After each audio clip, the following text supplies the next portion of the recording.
Hi everyone, welcome to Swarupa's kitchen. Mutton gravy ఎప్పుడు ఒకేలా చేయకుండా ఇలా ఆలు మసాలా పేస్ట్ వేసి చేశాను. సూపర్గా వచ్చింది. మీరు కూడా ఒకసారి డెఫినెట్గా ట్రై చేయండి. సూపర్ టేస్టీగా ఉంటుంది. డీటెయిల్డ్గా తెలుసుకోవాలంటే షార్ట్ పైన లింక్ ఇచ్చాను.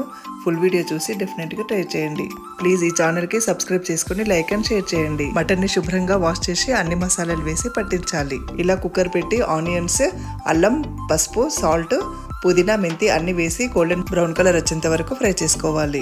ఇందులోనే మటన్ వేసి 10 మినిట్స్ ఫ్రై చేసుకొని దీంట్లోనే ఆలు వేసి మసాలా పేస్ట్ వేసి బాగా ఫ్రై చేసుకొని వాటర్ పోసుకొని కుక్కర్ విజిల్ పెట్టాలి. 15 మినిట్స్లో మటన్ గ్రేవీ అనేది మనకి చాలా బాగా కుక్ అవుతుంది. ఫైనల్లీ కొత్తిమీర వేసుకొని సర్వ్ చేసుకుంటే అంతే.